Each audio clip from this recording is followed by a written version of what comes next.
I'm Kitty, and welcome to a chilling journey through the heart of New England on mine. Missing, murdered, unidentified in New England. Join me as we delve deep into the enigmatic cases that have haunted the corners of Connecticut, Maine, Massachusetts, New Hampshire, Rhode Island, and Vermont. Buckle up, because in each episode, we'll time travel through the decade from January 1st, 2010 to December 31st, 2020.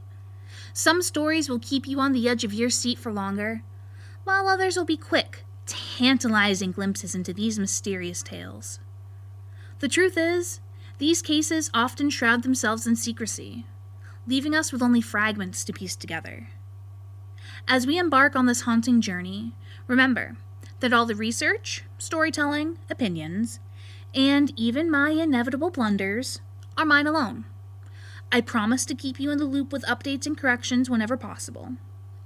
While we won't issue trigger warnings for the wounds that are a crucial part of these narratives, we will do so when it comes to sensitive topics like suicide, animal loss, domestic violence, and drug misuse, substance abuse.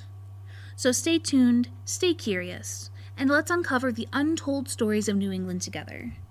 And with that, please join me as I tell you about December 2013. December 7th, 2013. Scott S. Ledger is sweet, thoughtful, loving, and disappeared at the age of 41. He will be 51 this year. At the time he vanished, Scott was raising his son, his nephew, and his girlfriend's son. Scott is white, 5'4", 150 to 160 pounds, with short, buzzed on the side brown hair, chest hair, green eyes, and several days' worth of stubble when last seen. He could be clean shaven right now, though.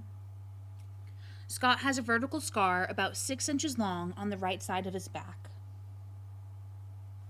Scott grew up in the Fitchburg, Massachusetts area and has ties to the local area still. When last seen, Scott was wearing a hunter green jacket with a brown collar, blue jeans, a Red Sox hat, and brown work boots. In March of 2013, Scott was released from jail for a disorderly conduct charge. Scott was last seen at 1109 Petersham Road in Athol, Massachusetts, storming away from his girlfriend's residence on foot at about 9 p.m. on December 7th, 2013, after having an argument with his girlfriend. Danielle Marcoux, the girlfriend who threatened to call the cops for being intoxicated, Scott had a warrant out for his arrest for a minor criminal case and opted to not remain in the area to potentially be arrested. Scott was intoxicated at the time of his departure and didn't have a license to drive. Scott didn't have a car or a cell phone, had about $40, and it was a bitterly cold 16 degrees Fahrenheit outside. Danielle Marcoux reported Scott missing on December 11th, 2013, 4 days after he was last seen.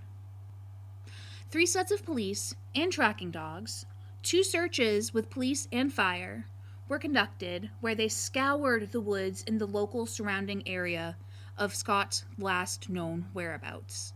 They also interviewed witnesses, and yet they couldn't find Scott. Massachusetts State Trooper and dog Dano helped search through 10-plus acres where Scott enjoyed fishing. Police are quite certain at this point that Scott is not in the woods surrounding his girlfriend's house. Scott's sister, Heidi Antunes, also came to the aid to search. I told my husband I want to go home right now. Right now! We ended up leaving everything we owned. We brought back 2 bags of luggage, and that's it. Heidi and her husband gave up most of their worldly possessions 6 months after moving to Hawaii. They whittled it down to 2 suitcases and moved back to Massachusetts to participate in the search for Scott. Scott's other sister, Michelle Gingras, said that Scott checked in on her every day after her divorce, And other sister, Kristen Ledger LeBlanc, said that he was a very devoted brother. One place that Scott has not been seen is picking up his medications that he needs to maintain his mood. Without medication, Scott won't act like himself. He has a lot of anxiety and a lot of depression, though the medication isn't for those disorders specifically. Scott can survive without his medication, but would likely be disoriented.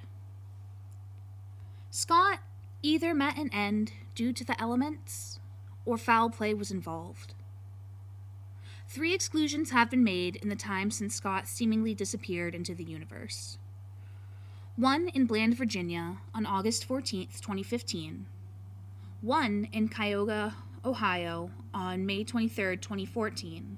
And one on Virginia Beach on March 28, 2015.